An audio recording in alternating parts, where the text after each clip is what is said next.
Olá, tudo bem? Meu nome é Sônia e estou aqui novamente no projeto Gotas Fraternas, que é uma iniciativa do Centro Espírita Kardecista Fraternidade Luiz Sérgio, que fica em Vinhedo, São Paulo. E como todas as semanas, sempre tem alguém fazendo uma reflexão sobre uma das lições do livro Pão Nosso, que é de autoria de Emmanuel e psicografia de Chico Xavier. Hoje nós vamos falar aqui sobre o capítulo 82, que tem o título Em Espírito. E, como sempre, Emmanuel inicia a sua lição tendo como referência um versículo do Evangelho. E o versículo escolhido para essa lição foi o seguinte: Mas, se pelo Espírito mortificardes as obras da carne, vivereis.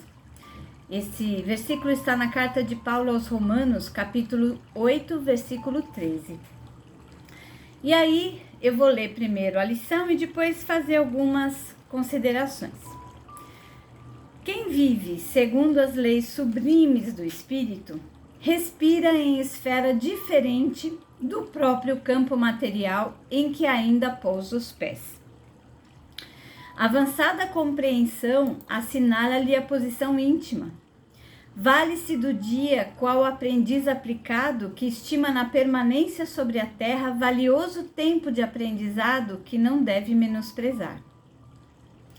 Encontra no trabalho a dádiva abençoada de elevação e aprimoramento. Na ignorância alheia, descobre preciosas possibilidades de serviço. Nas dificuldades e aflições da estrada, recolhe recursos à própria iluminação e engrandecimento. Vê passar obstáculos como vê correr nuvens. Ama a responsabilidade, mas não se prende à posse. Dirige com devotamento, contudo foge ao domínio. Ampara sem inclinações doentias. Serve sem escravizar-se.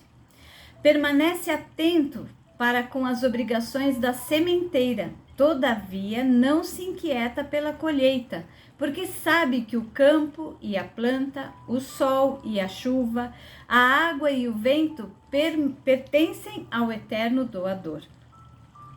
Uso frutuário dos bens divinos, onde quer que se encontre, carrega consigo mesmo na consciência e no coração os próprios tesouros. Bem-aventurado o homem que segue a vida fora em espírito. Segue a vida fora em espírito. Para ele, a morte aflitiva não é mais que a alvorada de novo dia, sublime transformação e alegre despertar. Então, aqui, linda lição, né? O que a gente pode refletir a respeito? Então, o que seria viver segundo as leis do Espírito? Seria estar focado em agir segundo as leis divinas, segundo os ensinamentos de Jesus. Ele nos mostrou o caminho com exemplos práticos. E quando fazemos isso, a gente passa a ter uma visão da eternidade do Espírito. Aí passa a se apegar muito menos às coisas materiais. E passa a seguir muito mais principalmente, todos os ensinamentos de Jesus, mas principalmente o primeiro: amar a Deus sobre todas as coisas e ao próximo como a si mesmo. É um super desafio esse, Porque a gente tem que colocar realmente Deus como a base e a prioridade da nossa vida, em todas as áreas da nossa vida. E se nós amamos a Deus e seguimos os ensinamentos de Jesus, a gente vai conseguir amar a nós mesmos primeiro, Porque se eu não consigo me amar, como é que eu vou amar ao próximo como a mim mesma? Então eu tenho que me amar, Valorizar a minha vida, valorizar as bênçãos que a gente recebe a cada momento. E aí, colocando Deus acima de todas as coisas, a gente consegue amar e respeitar o próximo. E quando a gente consegue fazer isso, a gente vive em harmonia com todos, que é, eu acho que o nosso grande objetivo no fim da história, Então, viver no Espírito é entender que esse tempo que a gente tem aqui sobre a Terra é um tempo de aprendizado, né? A gente só aprende quando a gente consegue superar os nossos desafios, as nossas dificuldades em qualquer campo da nossa vida, especialmente nos relacionamentos, que eu acho que é um dos maiores desafios que nós temos, né? Onde todas as nossas dificuldades são colocadas em choque, né? Outra coisa importante é que a gente não deve se apegar aos problemas, às dificuldades, e sim buscar os aprendizados que vêm junto com as dificuldades, se a gente quiser. Então a gente tem que ficar focado na busca por soluções. Às vezes a gente fica muito focado no problema, e aí a gente fica triste, a gente se revolta, e a gente não sai do lugar quando a gente faz isso.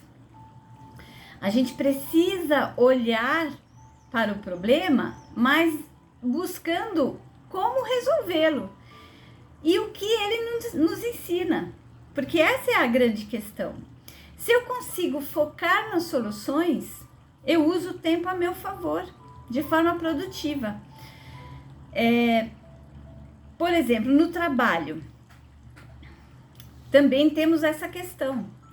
Às vezes a pessoa é tão focada nos problemas, ela só critica, ela só reclama, e ela passa a ser vista como aquela pessoa difícil. Mas a solução é a gente olhar o que pode ser feito, como a gente pode contribuir para que aquele problema se resolva. E quando a gente dá uma sugestão de melhoria, quando a gente identifica um problema, a gente passa a ser visto como aquele que contribui para a solução e contribui e beneficiando a todos. Outra questão, né? Ainda focando na questão de focar nas soluções, né? Furou um pneu, né? Tô dirigindo, furou um pneu. Eu posso ficar reclamando, chateado, revoltado porque furou o pneu do meu carro. Ou eu posso falar, bom, constato o problema, furou o pneu do carro, o que fazer? Eu posso tentar trocar sozinha, eu posso buscar ajuda de alguém que está passando, eu posso procurar ver se tem alguém que mora próximo que poderia vir me ajudar. Se eu tenho seguro, posso acionar a seguradora para resolver o problema. Posso fechar o carro e sair procurando ver se tem uma borracharia próxima. São soluções. Se eu busco as soluções, eu vou usar o meu tempo de forma muito mais produtiva. E aí, esse tempo vai vir a meu favor. Então, eu não vou ficar sofrendo e vou ficar de uma forma ativa, solucionando o meu problema. A revolta, ela só nos faz repetir as lições. A gente não aprende nada quando fica revoltado. A mesma coisa é a escola. Quando a gente está na escola, a gente precisa aprender a lição, faz provas, né? Tem aulas. E se a gente não aprende, a gente repete de ano. E o que significa repetir de ano? Assistir a mesma aula de novo, fazer as mesmas provas, fazer as mesmas lições, até aprender. Só que às vezes a gente tem essas lições repetidas e não aprende. A gente não aprende, a gente se recusa a focar no que precisa ser mudado. Porque quando a gente tem um problema, é sinal de que a gente precisa mudar algo. Ou a nossa postura, ou a nossa atitude, ou a nossa forma de pensar. Enquanto a gente não muda, enquanto a gente fica só focado na revolta, na tristeza, na inconformação, o problema não se resolve. E aí eu não aprendo. E se eu não aprendo, eu vou repetir os mesmos problemas de novo. E aí a gente não entende por que as coisas acontecem de forma tão repetida em minha vida. Poxa, sempre tenho essa situação na minha vida. Por quê? Porque eu não aprendi o que eu preciso aprender. Essas repetições são sinais indicativos da vida, falando, olha, Percebe isso, acorda. Olha para isso, você precisa, se você até agora teve esse problema e agiu sempre dessa forma, é sinal de que agora você precisa fazer de um jeito diferente, porque senão a solução não vai surgir, você vai passar pelas mesmas coisas de novo. A vida nos dá os sinais.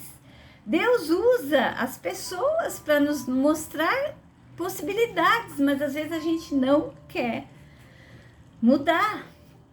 A gente não quer olhar, não quer aprender. E aí, repete. Outra questão importante, né, que Emmanuel coloca nessa lição. A questão da nossa responsabilidade sobre o que nós plantamos em nossa vida, né? E na vida das outras pessoas. O que a gente está fazendo? A gente tem que também plantar, procurando fazer sempre o nosso melhor, da nossa melhor forma, do nosso melhor jeito, fazer o nosso melhor e ficar sem expectativa de receber o retorno imediatamente, porque tudo tem seu tempo e Deus está no comando de tudo.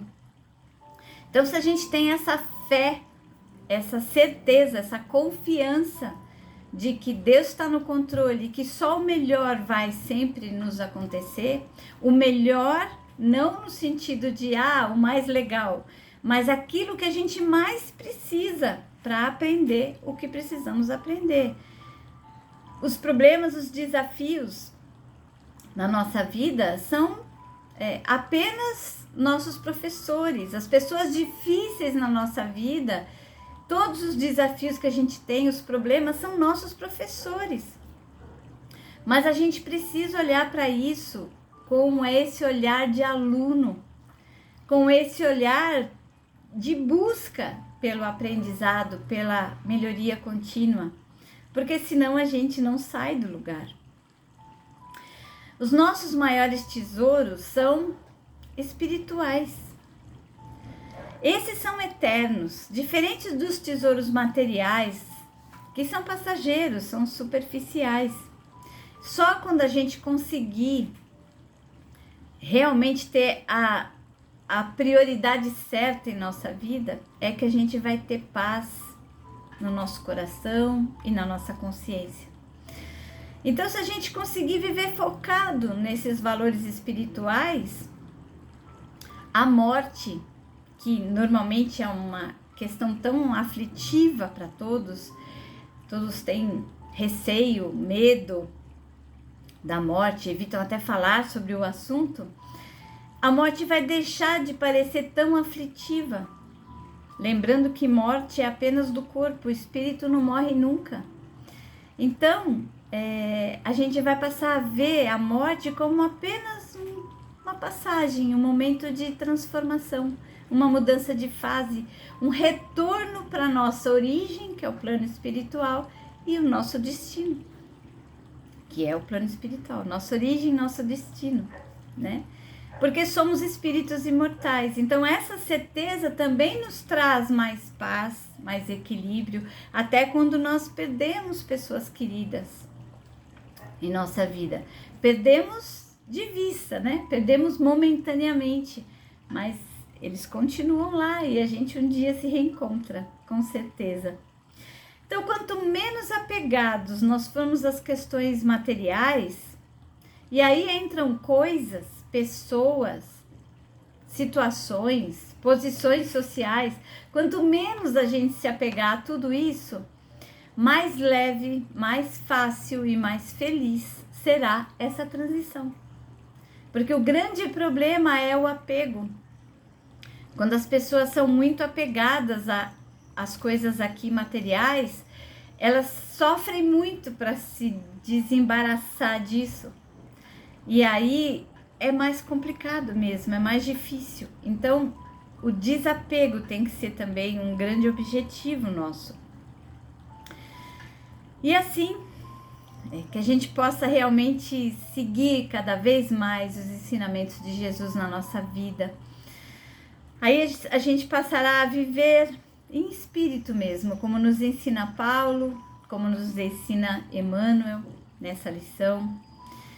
E que a gente possa cada vez evoluir mais ter mais paz no nosso coração, ter mais paz na nossa consciência, fazer o nosso melhor, sempre com fé, esperança e confiança na justiça divina.